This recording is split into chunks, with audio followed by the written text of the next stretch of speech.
Les vraies opportunités se saisissent lorsqu'on ne communique pas dessus encore de manière importante. Lorsque le grand public n'a pas encore suffisamment d'informations dessus. C'est là où on gagne réellement de l'argent. On ne gagne pas de l'argent lorsque tout le monde parle d'un business. C'est pour ça que beaucoup de personnes aiment dire l'argent ne fait pas le bruit. Mais on comprend ça mal. On se dit que l'argent ne fait pas le bruit, veut dire que ceux qui ont l'argent ne doivent pas faire le bruit. Non. Elon Musk fait le bruit. Il a beaucoup d'argent. Jeff Bezos fait beaucoup de bruit et il a beaucoup d'argent. Dangote fait beaucoup de bruit et il a beaucoup d'argent. Donc le problème n'est pas celui qui a l'argent. En fait, le proverbe là veut dire que les opportunités dans lesquelles il y a beaucoup d'argent ne font pas beaucoup de bruit. Mais les gens comprennent ça comme si c'est l'argent et ceux qui ont l'argent. Et c'est pour ça qu'ils commettent l'erreur. C'est-à-dire qu'ils se disent que si tu parles de ce que tu fais, tu n'auras plus l'argent. Ou si tu parles de ce que tu fais, tu vas perdre de l'argent. Non, ça n'a rien à voir. C'est l'activité et l'opportunité qui comptent. Je vais vous prendre un exemple. Si je vous prends une entreprise comme Amazon, la plupart des gens savent que Amazon, c'est un site internet où les gens achètent des produits, achètent des services, ce qui est vrai. Mais beaucoup de gens ne savent pas que ce n'est pas l'activité qui rapporte le plus d'argent à Amazon. Ce qui rapporte le plus d'argent à Amazon, c'est des services dans le cloud.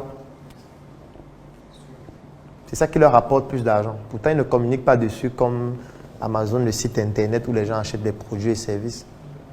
C'est pour ça que quand les gens veulent répliquer ce qu'Amazon fait, qu'est-ce qu'ils font? Ils créent des sites de vente en ligne. Et ça ne marche pas.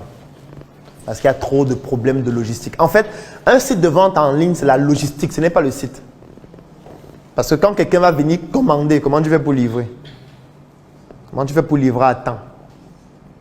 Comment tu fais pour assurer le service après-vente? Ça veut dire que quelqu'un a été livré, n'est pas satisfait, il faut récupérer le produit. Comment on fait?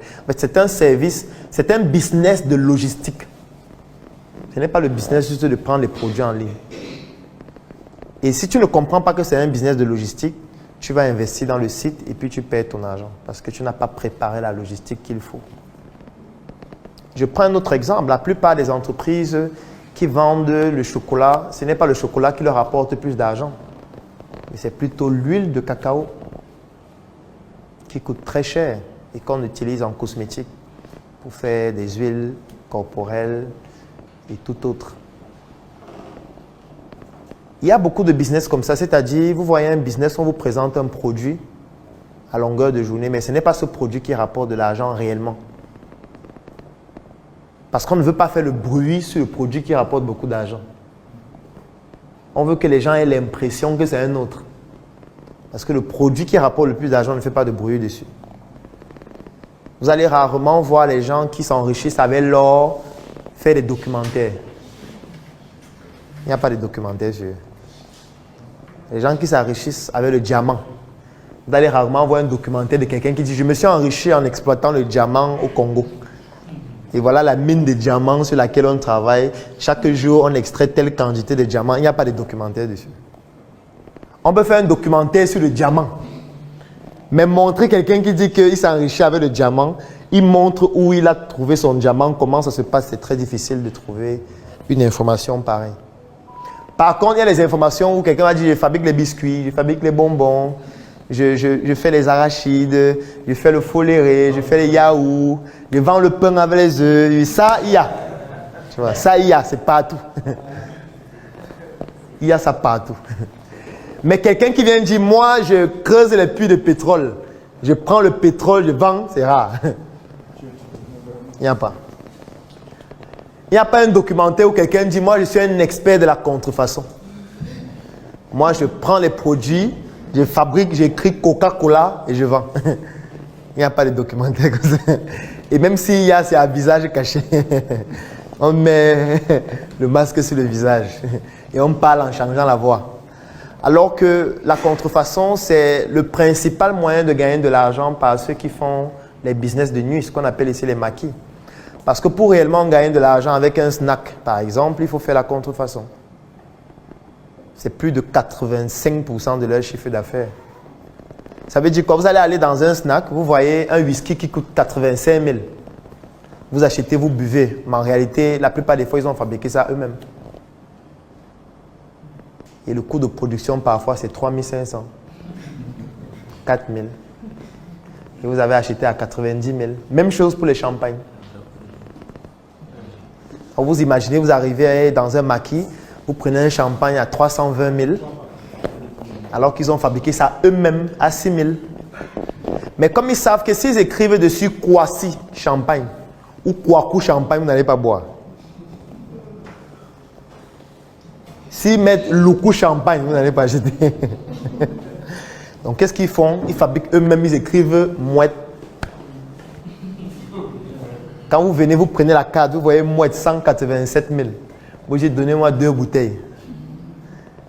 Vous prenez, ils ont des très beaux verres avec des cuvettes. Il y a des filles très jolies qui viennent vous servir. Elles vous mettent du Mouette, vous êtes en train de danser. Et vous buvez du Mouette fabriqué à Boaké.